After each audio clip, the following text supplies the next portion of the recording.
ध्यान से सुनिए। बाबा साहब ने जो धर्मांतरण किया है,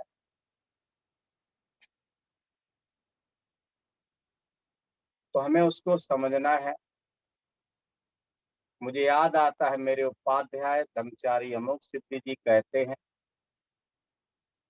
पहाड़ की चोटी पर चढ़ने के लिए अपने शरीर का, अपने मन का बोझ कम होना बहुत जरूरी। ज्यादा भारी गठरी लेकर के हम ज्यादा दूर तक नहीं जा सकते। हमें कुछ न कुछ छोड़ना होगा, वजन कम करना होगा। वजन हमारा तभी कम हो सकता है जब हम कुछ देना सीखें, अर्थात दान करना सीख लें। बार बार ब्रह्मचारी नागरतन जी बताते हैं कि सब दानंग धम्म दानंग जिनाति, सब रति धम्म रति जिनाति, सब रसो धम्म रसो जिनाति, तन्नंग तया सब दुखा पमुच्चति। अर्थात सभी दानों में धर्म का दान सुखकर है, श्रेष्ठ है। अभी आपको बताया है कि ब्रह्मचारी प्रज्ञारश्मि जी ने 22 जून 2020 से लगातार ये कार्यक्रम चल रहा है और पूरे भारत के ब्रह्मचारी ब्रह्मचारिणी अपना योगदान दे रहे। बहुत सारे भाई बहन पूरे भारत से इसमें सहयोग कर रहे हैं और इसलिए ये कार्यक्रम अब तक चल रहा है। तो हम सभी बौद्ध हैं और बौद्ध होने के नाते जो भंते जी ने 4 संग्रह वस्तुएं हमें दी हैं, उनका हमारे पास होना बहुत जरूरी है। जिसमें पहला है दान। दान बौद्धों के जीवन में बहुत ही महत्वपूर्ण वस्तु है, बहुत महत्वपूर्ण चीज है। यही प्रथम पारमिता भी है। दान का जो विशेष कार्य क्या है वो हमें समझना है। लोगों में सकारात्मक संपर्क स्थापित करना, आपस में कल्याण मित्रता विकसित करना, आध्यात्मिक समाज के निर्माण के लिए सहायता करना, औरों के बारे में सकारात्मक भावना का निर्माण करना, यानी मन को प्रतिक्रियात्मक नहीं सृजनात्मक बनाना है। अपनेपन की भावना से संपर्क करना, केवल दिखावे के लिए संपर्क नहीं, सुख दुख में शामिल होना, औरों की विशेष दक्षता में अलंकार लगाना, कुछ तो देने की भावना का निर्माण करना। किसी को कुछ तो देना ही चाहिए। इस प्रकार से आंतरिक भावना स्वाभाविक रूप से अपने मन में निर्माण कर दी और हम उपहार स्वरूप उस वस्तु को अथवा दान देकर के अपनी आंतरिक प्राकृतिक जो भावना है उसको हम अभिव्यक्त करते हैं। यानी कि हमें ज्यादा से ज्यादा लोगों के मनों में सकारात्मक भावना को विकसित करना है और उससे पहले अपने अंदर सकारात्मक भावना को विकसित करना है। भगवान बुद्ध एक जगह कहते हैं कि हमेशा किसी का मान सम्मान ही हुआ हो या हमेशा उसकी बुराई हुई हो, न तो कभी पहले हुआ है, न ही अभी हो रहा है, न आगे होने वाला है। इसलिए हमें इन सभी से बचना है और अपने मन के अंदर ज्यादा से ज्यादा सकारात्मक भावना का निर्माण करना है। ये हमारा पहला संकल्प आज के दिन 13 अक्टूबर को होना चाहिए। तभी हमारे ऊपर लोग भरोसा करेंगे। और यही संगम शरणम गच्छामि का महत्व। दूसरा जो वस्तु है, जो हमारे पास होनी चाहिए, वो होनी चाहिए प्रियवादिता। हमें संकल्प लेना है, आज से हम प्रियवादी बन। हमारे शीलों का ये प्रमुख अंग है।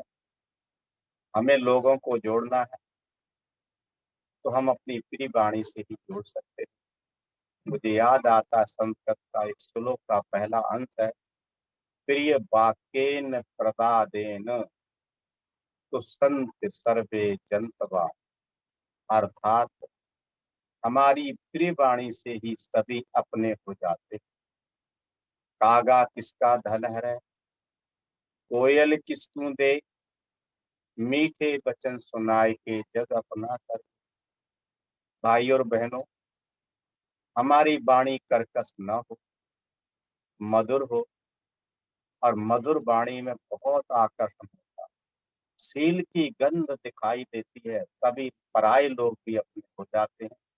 इसलिए हमने प्रिय वाचा का इस्तेमाल करना, हमेशा प्रिय वचन बोलना है, हमेशा जोड़ने वाली भाषा का प्रयोग करना है, तोड़ने वाली का प्रयोग नहीं करना है। मुझे याद है, मैं 2 साल पहले, 1.5 साल पहले, जब कोरोना काल से पहले मित्र क्लासेस लिया करता था, मैं वहाँ यही कहता था कि कहीं कोई हमसे रूठ न जाए, कहीं कोई हमसे छूट ना जाए।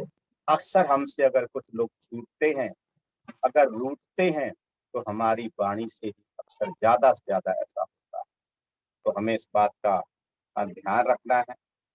प्रिय शब्द सामान्य अर्थ में प्रेम अथवा ममता के बारे में कहा जाता है, परंतु यहाँ जो प्रिय वाचा है, जो हमारे 10 शीलों में 5वां शील आता है, ये आध्यात्मिक समाज की निर्मित हेतु बहुत ही सहायक है, बहुत ही सहायक है। ऐसा एक माध्यम समझकर बोधिसत्व आचरण करता है। अब मुझे याद आता है, कल ही नागरत्न बता रहे थे, एक एक गिन करके सभी को बोधिसत्व कह रहे। सच में जो लोग दूसरों के काम आते हैं, मदद करते हैं, निस्वार्थ भाव से मदद करते हैं, सही में बोधिसत्व की ही भावना होती है। वो बीज रूप में होती है, शुरुआत इस तरह की होती है। तो हमें इसका भी ख्याल रखना है, जितना भी हो सके हमने दूसरों की मदद करनी। हमारा जो वाणी का स्तर है, सामंजस्यपूर्ण स्तर होना चाहिए, उपकारता का स्तर होना चाहिए, लोगों की मदद करने वाला स्तर होना चाहिए, लोगों को जोड़ने वाला होना चाहिए, लोगों को सामंजस्य बिठाने वाला होना चाहिए। तभी समता, स्वतंत्रता और बंधुता वाला जो बाबा साहब का जो मूल मंत्र है, अब मुझे लगता है तभी पूर्ण हो सकता है। तो हमें इसको समझना है। ये जो शील है, यहाँ पर ये अलौकिक प्रज्ञा की अभिव्यक्ति भी होती है इसमें। इसमें प्रिय बाध्यता के अंदर शाब्दिक रूप से बोधिसत्व जो औरों को देता है, वह अभिव्यक्ति यानी कि सामान्यतः हम समझते हैं जिसको प्रेम, उस तरह के प्रेम की यहाँ अभिव्यक्ति नहीं। ये साधारण अर्थ वाला प्रेम नहीं है, आध्यात्मिक स्तर वाला प्रेम शब्द है। उसी तरह कुछ सर्व सामान्य ऐसे प्रेम या मित्रत्व की भावना, लैंगिक आकर्षण या भावात्मकता और सामान्य संगति प्रिय बात एक अर्थ से लोगों के बीच में आध्यात्मिक बल के बारे में बोधिसत्व को होने वाली सुखमय अनुभूति के आध्यात्मिक दृष्टि की ही अभिव्यक्ति। यहाँ पर आध्यात्मिक जो दृष्टि है, वो दृष्टि गोचर है बोधिसत्व के बारे में मैं बता रहा हूँ। और तीसरा जो है, वो है अर्थचर्या। अर्थचर्या का मतलब क्या होता है? ऐसी चर्या, ऐसी चर्चा जिसका कोई न कोई अर्थ हो। वरना कुछ लोग कह देते हैं, थोड़ा सा अन्यथा मत लीजिए, ये तो मुझे पकाता ही रहता, आ गया ही तो पका देगी, ये बोर कर देगी या बोर कर देगा। ऐसी भाषा हमें नहीं बोलनी, जिसका कोई महत्व ही ना हो, कुछ अर्थ ही नहीं हो, खाम खा लोगों को परेशान करने, बोर करने के लिए नहीं करना, एक एकीकरण होना चाहिए। जैसे आनापानसति लास्ट की जो पारी होती है उसमें क्या होता है, एकीकरण हो जाता है, मन और तन दोनों मिल जाते हैं, तो हमारे वाणी के अंदर, हमारे अर्थचर्या के अंदर, हमारी चर्चा के अंदर एकीकरण हो जाना चाहिए।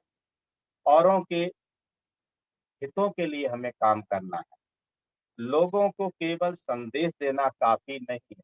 मैं शुरू में ही कह चुका हूँ भाइयों और बहनों, माफ करना, मेरा किसी का हर्ट करने का मन नहीं है, लेकिन सच्चाई यही है कि हम बोलते तो बहुत हैं, लेकिन हम उसको समझ कम पाते हैं। न तावता धम्मधर यावता बहु भाषति योच अपंप सुत्वान धम्मं कायेन सबे धम्म धरो होती यो धम्मं न कुमति। हमें इस चीज को समझना है, ज्यादा बोलने से, ज्यादा प्रवचन करने से कोई धम्म का धुरंधर नहीं हो जाता है। ऐसे बहुत सारे हमारे प्रवचन करने वाले, एक एक घंटे, दो दो घंटे, तीन तीन घंटे तक बोलने वाले, त्रिपिटक को उंगलियों पर गिनाने वाले आपके प्रोफेसर विश्वविद्यालय में मिलेंगे। पूरे दिन बच्चों को पाली के सूत्रों के बारे में प्रवचन देते हैं और शाम को जाकर क्या क्या करते हैं, मुझे उसकी कहने की जरूरत ही नहीं, आप लोग समझ सकते। तो फिर ऐसे धर्म धुरंधर का क्या फायदा है, जो केवल और केवल औरों को ही प्रवचन देते हैं, औरों को ही भाषण सुनाते हैं, अपने आप को देखते ही नहीं। बहुत सारे उदाहरण हैं, मेरे पास समय नहीं, इसलिए मैं उदाहरणों को नहीं दे सकता। हमें बस इतना समझना है, थोड़ा भी सुन लेते हम, योच अपम सुत्वानंग, बल्कि जितना भी सुन लिया, थोड़ा भी सुन लिया है, धम्मं काये न पश्यति, इस धम्म काया से जो देखता है ना, उतना काफी, उससे काम हमारा चल सकता है। हमें लोगों को एक मनुष्य समझकर उन्हें उच्च विकास के लिए प्रेरणा देने के उद्देश्य से जो बोधिसत्व ने जो हमें संदेश दिया है, उस उद्देश्य को समझ करके, उस बोधिसत्व का संदेश समझ करके हमने लोगों को धम्म सिखाना है। उस संदेश को समझ करके, जैसे बाबा साहब ने कहा है किया है, हमें उसी राह पर चल करके हमने लोगों की मदद करनी। मुझे याद आता है कोरोना काल, हम लोगों ने, सब ने, पूरे भारत के लोगों ने मिल करके लोगों की मदद की। उसमें अकेला बोधि प्रकाश नहीं था, अकेला दिल्ली केंद्र नहीं था, समस्त भारत के लोगों ने मिलजुल करके साथ देकर कितने लोगों की मदद की है। और अभी आने वाले 15 अक्टूबर को फिर से मोदी मादीपुर में जो कार्यक्रम होने वाला है, कुछ नीडेड पर्सन को फिर से हम वो वस्तुएं हम ग्रोसरी भेंट करने वाले, बच्चों को स्टेशनरी की किट देने वाले है जो वहां से डिमांड आ रही। तो हमें लोगों को समय समय पर इसके बारे में मदद करनी चाहिए। ऐसा कहा जाता है कि ये जो प्रेरणा है ये बहुत ही महत्वपूर्ण है। शायद आपके पास आवश्यक सभी सामग्री होगी, जानकारी भी होगी, सभी आवश्यक सुविधाएं भी होंगी, किंतु यदि आपके पास प्रेरणा ही नहीं है, ये किसका माइक है, जरा बंद कर, आवाज आ रही। आपके पास सभी आवश्यक सुविधाएं होंगी, सामग्रियां होंगी, लेकिन यदि आपके पास प्रेरणा ही नहीं, तो आप आध्यात्मिक विकास में काफी दूर के अंतर को प्राप्त नहीं कर सकते। आप आध्यात्मिक क्या है उसको नहीं समझ सकते। इसलिए बोधिसत्व लोगों को धम्म आचरण हेतु प्रेरित कर उनके अंदर की जो चेतना है उसकी चिंगारी को उनके सकारात्मक और सृजन ऐसा हेतु समझकर धार्मिक जीवन पर चलने की प्रेरणा देते हैं। बोधिसत्व एक प्रकार से हजारों लाखों दीप प्रज्वलित करने वाला प्रज्ञा दीप होता है। आप सभी जानते हैं बाबा साहब को प्रज्ञा दीप कहा जाता है। बोधिसत्व द्वारा प्रज्वलित किए गए ये लाखों दीप बाद में स्वयं के बल पर स्वयं प्रकाशित होकर क्या करते हैं, प्रकाश देते रहते। वे स्वयं प्रकाशित होकर अंधेरा तो दूर करते ही हैं, उसके बाद में हजारों हजारों प्रज्ञा दीपों को प्रज्वलित कर धर्म मार्ग पर आगे आगे समाज आप सभी जानते हैं। शुरुआत में भगवान बुद्ध आए, उन्होंने प्रज्ञा का दीप प्रज्वलित किया। बाद में अशोक देवप्रिय, उन्होंने प्रज्ञा का दीप प्रज्वलित किया। उसके बाद में अनागारिक धर्मपाल आए, उन्होंने इस प्रज्ञा के दीप को प्रज्वलित किया। बाद में बाबा साहब आए, उन्होंने इस प्रज्ञा के दीप को प्रज्वलित किया। और उसके बाद में आज भंते संघर्ष जी हमारे भारत में आए, उन्होंने इस प्रज्ञा के दीप को प्रज्वलित किया।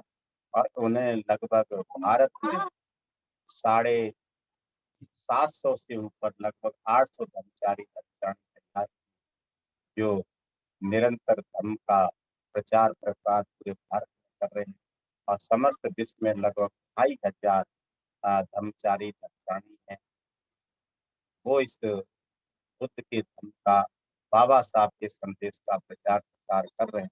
और हजारों हजारों नहीं बल्कि लाखों हमारे विश्व के अंदर धर्म हैं जो आगे बढ़ने की प्रयास कर रहे हैं। और जो चौथा संदेश है बोधिसत्व का, जो हमारे लिए भेंट वस्तु है भंते संग्रह जी की तरफ से, और वो है समानार्थता।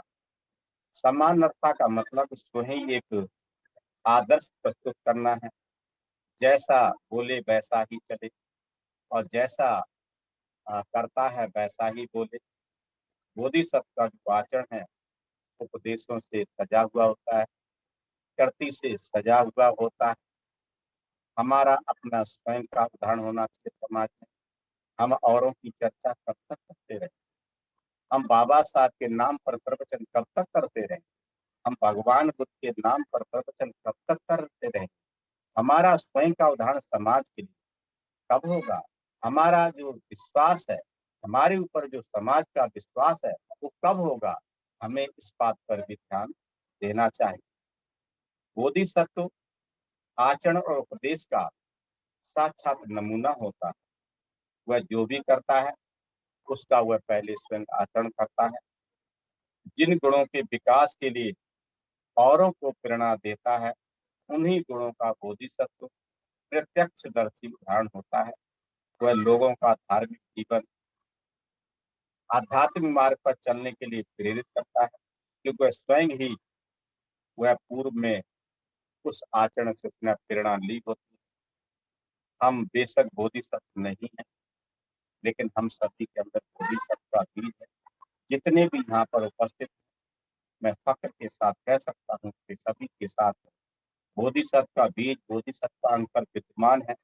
हमें दृष्टि बेशक अभी प्राप्त नहीं हुई, फिर भी हमारे अंदर जो बोधिसत्व का अंकुर है वो तो मौजूद है। उस अंकुर को हमें विकसित करना है, बोधिसत्व बनना है, हमें प्रमाणिक बनना है। हमें जितने प्रमाण में हम खुले होंगे, हमें खुलेपन बनना है, खुलेपन का भाव अपने अंदर जागृत करना है। हमें दृष्टि लाभ लेना है, और जितना भी हमें दृष्टि लाभ लेना है उतने प्रमाण में हम बिल्कुल ही खुलेपन से बोल सकते हैं, और उसके अनुसार स्वयं में परिवर्तन करने की दिशा में और आगे प्रयास कर सकते हैं।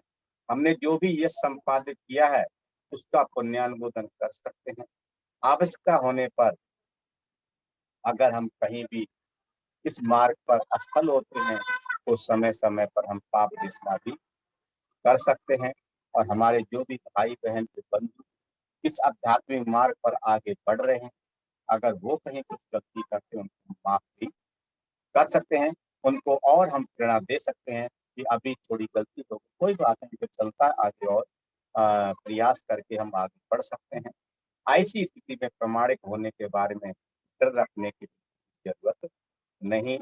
अपना धर्म का आचरण कुछ मात्रा में अच्छा नहीं है, इसलिए हमें पीछे लौटने की आवश्यकता नहीं है। हमें ऐसा भी लगना चाहिए। हम सावधानी से क्यों न हो, अपने आदर्श को, बोधिसत्व आदर्श को और मार्ग पर चलते रहना है। आपको जो दृष्टि प्राप्त हुई है उसके अनुसार आप प्रत्यक्ष धम्म आचरण करके एक बोधिसत्व का नमूना समाज के सामने प्रस्तुत कर सकते हैं। किस तरह धार्मिक विकास का कोई भी फैसला हमने प्राप्त किया होगा, जो भी हमें इस मार्ग पर चल करके लाभ हुआ है, उसका लाभ का अनुभव देख करके और आगे बढ़ने का हम यत्न कर सकते हैं। अगर हमने ऐसा किया तो शायद हम बोधि सत्व का जो आदर्श है उसको हम समझ सकते हैं। और समय हमारे पास कम है, फिर भी मैं एक जातक कथा कहकर अपनी बात को समाप्त करूँगा। एक राजोबाद जातक है। कई वर्षों पूर्व वाराणसी के अंदर एक राजा ब्रह्मदत्त के शासन काल में एक बोधिसत्व उनके घर में जन्म लिया और 17वें वर्ष में पदार्पण करते हुए ब्रह्मदत्त कुमार हैं उच्च शिक्षा के लिए तक्षशिला रवाना हुए। वहां पर उन्होंने हर तरह की शिक्षाओं में निपुणता हासिल की। पिता की मृत्यु के पश्चात उन्हें राजा नियुक्त कर दिया गया। किसी भी प्रकार का भेदभाव न बरतते हुए वे धर्मानुसार सभी के साथ न्याय करने लगे। न्याय करने की वजह से शिकायतें कम आने लगी। राज्य में चारों ओर शांति शांति व्याप्त हो गई।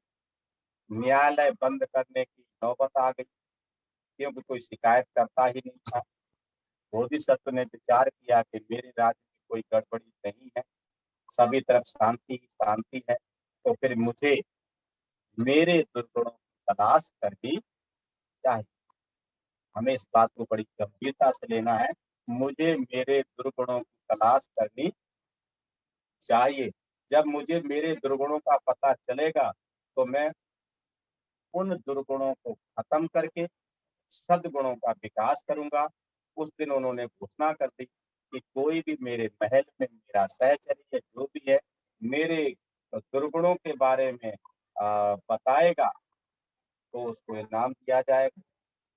अब महल में कोई भी ऐसा व्यक्ति नहीं था जो उनके दुर्गुणों को बताए, उनके दुर्गुणों से अवगत कराए। ऐसा कोई भी व्यक्ति नहीं था। उन सभी लोग उनकी प्रशंसा करते।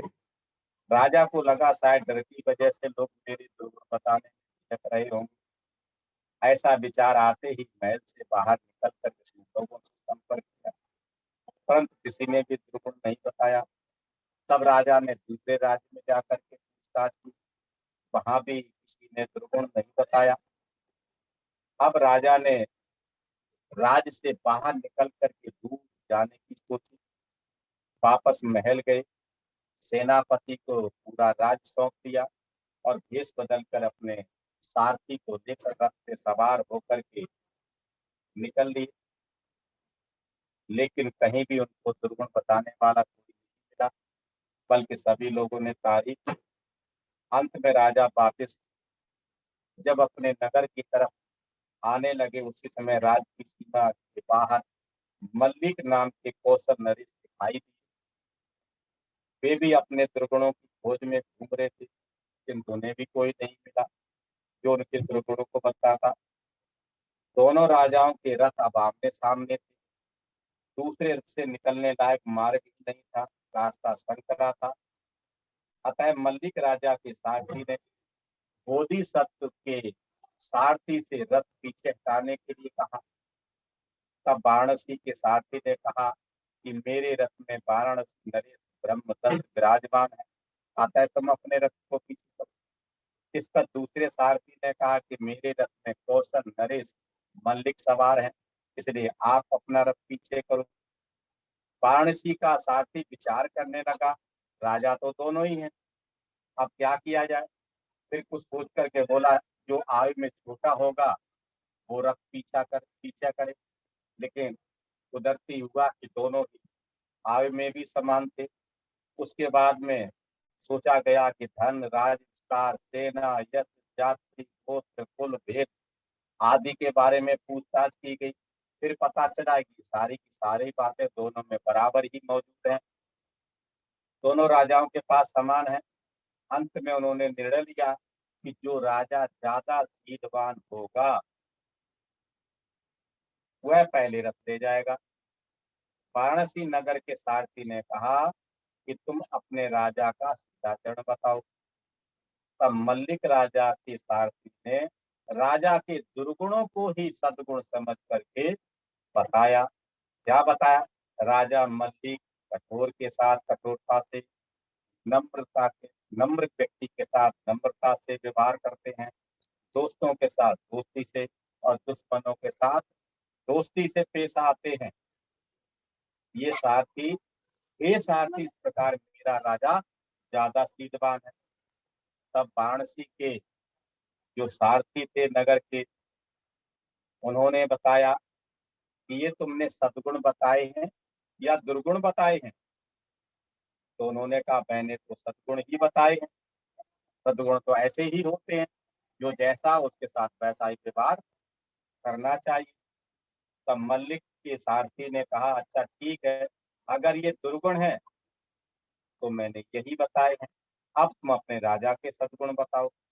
तब वाराणसी के सारथी ने कहा द्वेष को प्रेम से, दुश्मनों को दोस्ती से, लोभ को दान से तथा असत्य को सत्य से जीतना, ये मेरे राजा के सद्गुण है। अतः अब आप अपना रथ पीछे करो और हमें पहले जाने दो। यह बात सुनते ही राजा मल्लिक व साथी दोनों अपने रथ से उतरकर उसको पीछे करके और बोधिसत्व को रास्ता दिया। बाद में राजा मल्लिक भी धर्मानुसार राज्य करने लगे। कहने का मतलब ये है, जो व्यक्ति द्वेष को मैत्री से, दुश्मनी को दोस्ती से, लोभ को दान से, अज्ञान को ज्ञान से तथा असत्य को सत्य से जीता है, वही सच्चे अर्थों में वास्तविक आचरणशील और सद्गुणी होता है। और ये बोधिसत्व का प्रमुख गुण होता है। तो भाई और बहनों, हमने आज 13 अक्टूबर के दिन बोधिसत्व का जो आदर्श है, बोधिसत्व के जो गुण हैं, अपने मन के अंदर विकसित करने हैं, अपने मन के अंदर विकसित करने हैं। आज मैं यहीं रुकता हूँ, समय ज्यादा हो गया है, उसके लिए मैं पाप देशना करता हूँ, यहीं रुकता हूँ। सभी को जय भी। नमो बुद्धाय। ब्रह्मचारी प्रज्ञा रस।